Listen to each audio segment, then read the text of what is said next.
तो चीन की अर्थव्यवस्था आप लोग हिलाना चाहते हैं, उनके ऐप्स को डिलीट करके, उनकी झालड़ नहीं खरीद के, उनके खिलौने नहीं खरीद के। बहुत खूब। कहाँ से आइडिया आते हैं आप लोगों को ये सब? देखिए, चीन की अगर आपको अर्थव्यवस्था को हिलाना है तो चीन के कंपटीशन में काम करना पड़ेगा। जैसे रेस होती थी स्कूल में, आप बोलो मैं तो रेस का बहिष्कार कर रहा हूं, तो इसका मतलब नहीं कि आप रेस जीत गए, आप डर गए। अमेरिका है ना, जिस देश में मैं बैठा हूं, ये सबसे बड़ा कंज्यूमर मार्केट है दुनिया का, और ऐसा कोई भी देश नहीं है पूरी दुनिया में जो अमेरिका में एक्सपोर्ट नहीं करता। यहां का राष्ट्रवाद फरेब नहीं है। यहां पे जबरदस्ती किसी को बोला नहीं जाता कि अमेरिका पापा इज ग्रेट, नहीं, ठीक है। मगर यहां पे जनता खुद बड़ी राष्ट्रवादी है, चाहे सरकार कोई भी हो। अभी हाल फिलहाल में मैं आपको बता देता हूं जो हो रहा है यहां पे। यहां की जनता खुद ही सामान नहीं खरीद रही चीन का बना हुआ। जैसे $1 में समझिए साबुदानी आती है और किसी और देश से आ रही है, वो $1.25 में आ रही है, $1.5 में आ रही है, वो $1.5 की खरीद रहे हैं, मगर मेड इन चाइना का नहीं खरीद रहे। हमारे यहाँ पे क्या है कि बड़े उटपटांग से चुटकुले पैदा किए जाते हैं।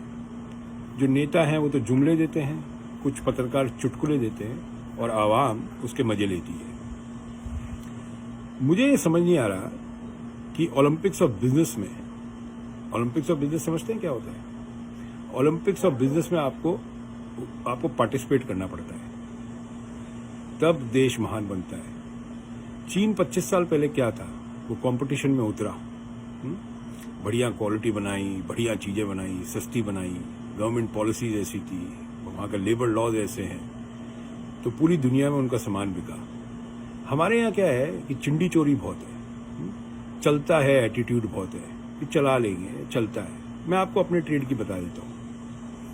हमारे ट्रेड में एक तरह का आभूषण बनता है जिसको बोलते हैं कुंदन का काम होता है। वो पहले बीकानेर में हुआ करता था किसी जमाने में, और ये जो आए थे मुगल एम्परर्स, ये उनकी ज्वेलरी थी, वो छोड़ के गए अपनी विरासत यहाँ पे। कुंदन मीने की जवाहरात, किसी भी झोरी से पूछेगा। आपको पता है कुंदन मीने की जो ज्वेलरी चाइना बनाने लग गया था, और इंडिया के जो ज्वेलर बैठे थे आउट ऑफ मार्केट हो गए थे। हमारे ट्रेड में ऐसा कोई पत्थर नहीं है जो चाइना नहीं बनाता। दूसरा, मैं आप लोगों का फरेब जो है राष्ट्रवाद का, उसका भी खुलासा कर देता हूँ। हमारे ट्रेड में ऐसे कई लोग थे जिन्होंने ग्वांगजू जाके फैक्ट्री खोली थी, जो इंडस्ट्रियल एरिया है चाइना का। आप में से बहुत लोग चाइना गए नहीं है, जाके देख के आइए चाइना में किस हिसाब से काम होता है। वहां पे 1000 पीस का ऑर्डर देते हैं ना, तो 1000 के 1000 पीस सारे करेक्ट होते हैं, कहीं गलती नहीं निकाल सकते। मैं आपको बोलता हूँ, मेरी खुद की फैक्ट्री थी जयपुर के अंदर 2014 तक। मैंने बंद क्यों करी? बिजली नहीं आती थी 8 घंटा। एक्सपोर्ट लगाते थे, जो वहाँ पे अप्रेजर होता था उसको हर एक इनवॉइस पे पैसा खिलाना पड़ता था। ये चिंडी चोर जहाँ बैठे थे सब जगह। फिर कोई भी त्योहार आ जाए तो कभी डाकिया आ जाएगा, कभी कोई आ जाएगा, साहब दिवाली की मिठाई दे दो, दिवाली का ये दे दो। ये सब चाइना में नहीं होता है। चाइना में वर्क एथिक्स बहुत स्ट्रांग है, बहुत स्ट्रांग वर्क एथिक्स है। इसलिए चाइना दुनिया में कंज्यूमर मार्केट में नंबर 1 था। यहां तक कि अमेरिका का कंज्यूमर मार्केट चाइना ने खत्म कर दिया था। अमेरिकन कंज्यूमर मार्केट जो था, यहाँ पे मैन्युफैक्चरिंग जो होती थी अमेरिका में, वो चाइना ने खत्म करी थी धीरे धीरे। बिकॉज कंपटीशन के अंदर वो अमेरिका से भी सस्ता सामान बनाने लग गया था, तो अमेरिकन चाइना का सामान खरीदने लग गए थे। और आप लोग बात करते हैं झालड़ से आप चीन की अर्थव्यवस्था हिला देंगे। उनके ऐप्स जो हैं, जिसपे आजकल जितने बेरोजगार लोग हैं जो कि टिकटॉक पे अपना काम करते रहते हैं, वो टिकटॉक को आप लोग डिलीट करना चाहते हैं, जिससे चीन की अर्थव्यवस्था हिल जाए।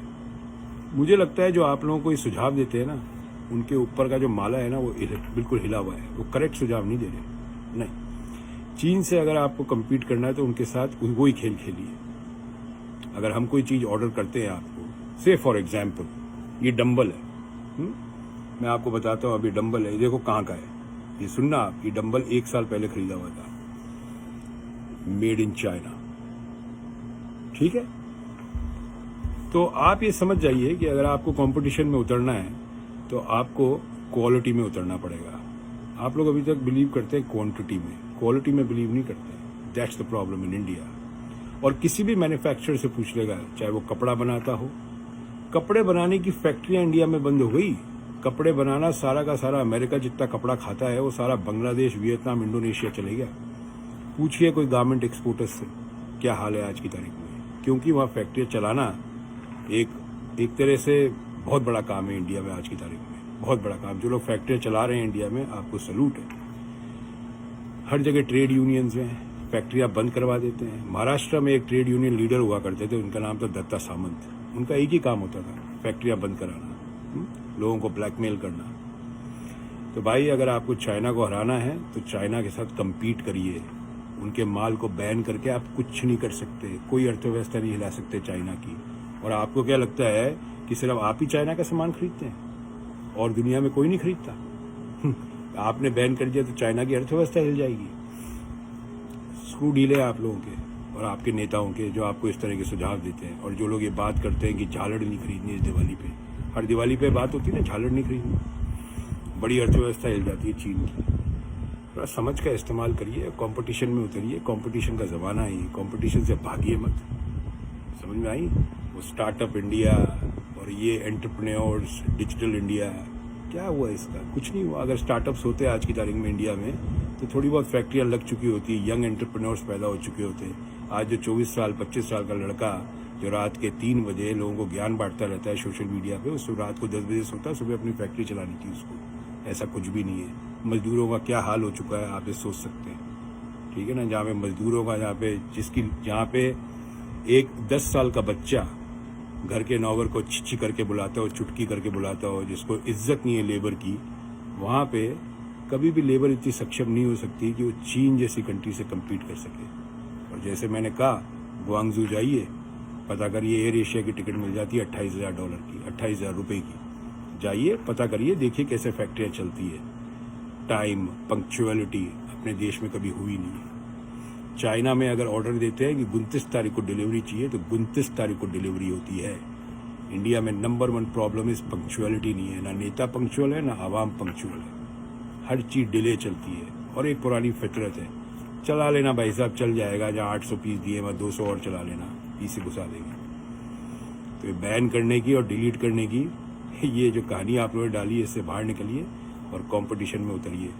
इतनी बड़ी आईटी इंडस्ट्री है, खुद के ऐप नहीं बना सकते आप, खुद का फेसबुक नहीं बना सकते, खुद का ट्विटर नहीं बना सकते। और गजब की बात यह है, ट्विटर कंपनी में और फेसबुक में सबसे ज़्यादा आज की तारीख में इंडियंस काम कर रहे हैं अमेरिका में। और इंडिया में बैठ के वो लोग ट्विटर और फेसबुक जैसी चीज़ नहीं बना पा रहे। यहाँ तक कि जो आपकी कंपनी थी फ्लिपकार्ट, जो उसमें बंसल ब्रदर्स थे, वो भी अमेजोन में काम करते थे। वो यहाँ से सीख के आए जब उन्होंने फ्लिपकार्ट डाला था वहाँ पे। समझ में आई आपको बात? इसके आगे कहानी क्या है?